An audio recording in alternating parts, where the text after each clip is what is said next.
परीक्षेमध्ये किंवा कोणत्याही स्पर्धा परीक्षेमध्ये येणारा आणखी तार्किक विचार मधला घटक जो आपण कोडे म्हणून सुद्धा सोडवतो। मग आता त्या ठिकाणी आपल्याला काय विचार करणं आवश्यक आहे, काय तार्किक विचार करणं आवश्यक आहे, तरच आपल्याला त्या कोड्याचं उत्तर सापडतं। जसे पहा आता आपण बऱ्याच वेळेस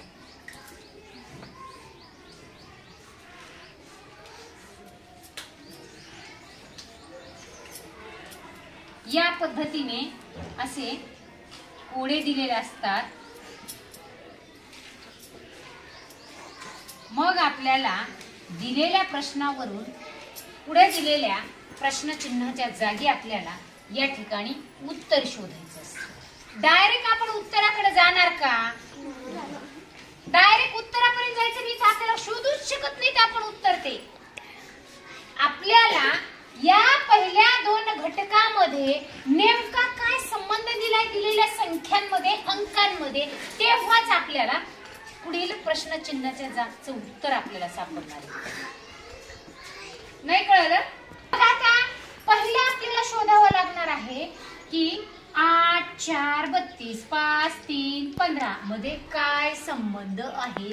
हा तार्किक विचार आपल्याला करावा लागेल। काय संबंध आहे? 8 चौक 32, 8 चौक 32, 5 त्रिक 15, मग इथं उत्तर किती? 16, 8 दुणे 16, म्हणजे आपल्याला पर्यायामध्ये उत्तर किती शोधावं लागेल? 16। पण कधी पण लक्षात घ्यायचं, डायरेक्ट उत्तरापर्यंत प्रश्नाकडे जायचं नाही। मागच्यांचा संबंध जाणून घेतल्याशिवाय आपल्याला पुढे काहीच कळणार नाही, उत्तर येऊ शकत नाही। पर्यायामध्ये कोणतेही अंक दिलेले असतात म्हणून तेच उत्तर असतं असं नाही। त्यासाठी पहिल्या दोन मध्ये ते पाहणं आणि त्यानंतरच हे गणित सोडवणं। आता पहा या पद्धतीने सुद्धा आपल्याला दिलेलं 39 10 दुसरा त्रिकोण आहे आणि त्यामध्ये हा 10 इथे आहे 5 आणि आता पुढच्या त्रिकोणामध्ये आपल्याला विचार करायचा की प्रश्नचिन्ह आणि 9 इथे काय येणार आहे। मग डायरेक्ट आपण इथे जायचं का? जायचं का? फळ्याकडे लक्ष पाहिजे, नाही जायचं। मग यासाठी आपण बघायचं की अरे या 3 अंकामध्ये नेमका संबंध काय आहे। पटकन लक्षात आलं पाहिजे, अरे 10 7 17 इथं कुठंच नाहीये, 7चा वर्ग कुठं दिसत नाहीये, या 9 3 10 11 12 या दोन अंकाचं काही मेळ लागत नाहीये, इथं काही नाही। परत याची जर आपण बेरीज केली 39 अधिक 10 49, प्रश्नपत्रिकेमध्ये जागा असते तर लिहायचं 49। बघू आपण 15 आणि 10 25 याची बेरीज।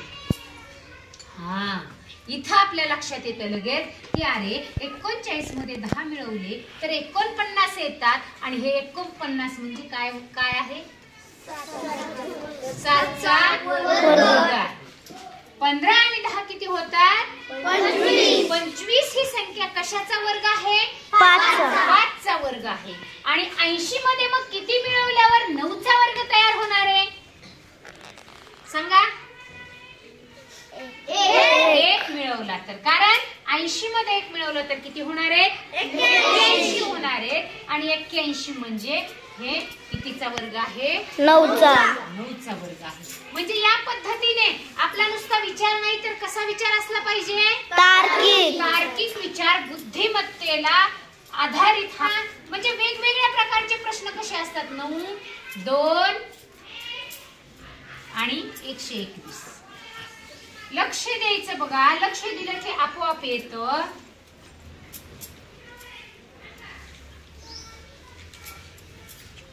आणि आता आपण पुढच्या गोलामध्ये घेऊयात।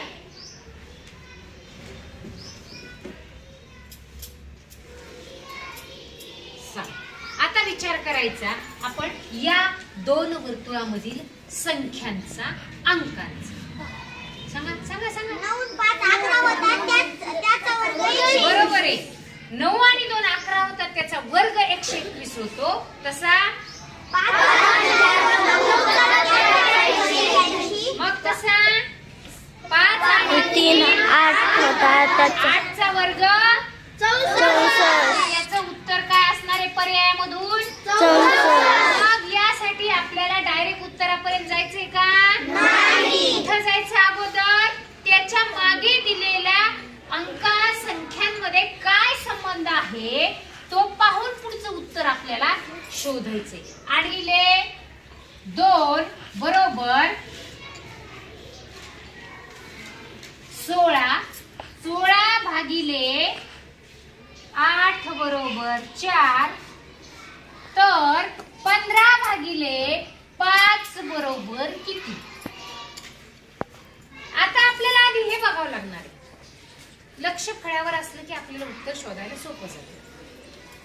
8 भागिले 2 किती उत्तर येणार? 4 येणार. बेचोक 4 उत्तर येणार.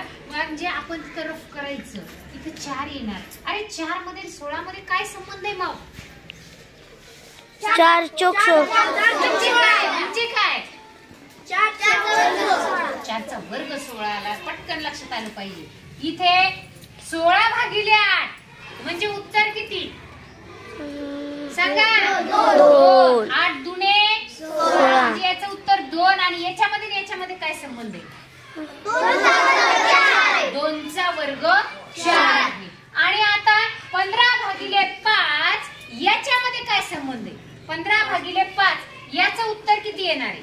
3 येणार आहे. म्हणजे इथं उत्तर सांगा किती असणार? 9. 3चा वर्ग 9 असणार आहे. पहा, या पद्धतीने आपण हे उत्तर शोधताना डायरेक्ट उत्तरापर्यंत जाऊच शकत नाही. डायरेक्ट उत्तरापर्यंत जाता येईल? कारण का? मागच्याचा सहसंबंध आपल्याला जर समजला यामध्ये यामधील या संख्येचा, तरच आपल्याला काय येणार आहे? पुढच्या अंकाचा आणि येणाऱ्या उत्तरापर्यंत जाण्याचा मार्ग आपला कसा असणार आहे? सोपा आणि अचूक. मग तुम्ही दिले यावर आधारित मग इथं घटकाला नावच आहे आपल्या तार्किक विचार. नुसतं पाहायचं लगेच उत्तराकडे कोणताही पर्याय जमणार आहे नाही. तार्किक विचारच करायचा आपण आणि नंतरच आपलं उत्तर शोधायचं. मग ते कोडा असोत, या पद्धतीचे असोत, आणखी बुद्धिमत्तेचे असोत. काही घटक असे आहेत की ते विचारपूर्वक लिहावे लागतात. जे दिसतं ते उत्तर लक्षात आलंय. आता यावरील स्वाध्याय बरोबर परफेक्ट येणार? मार्क गुण मिळवणार?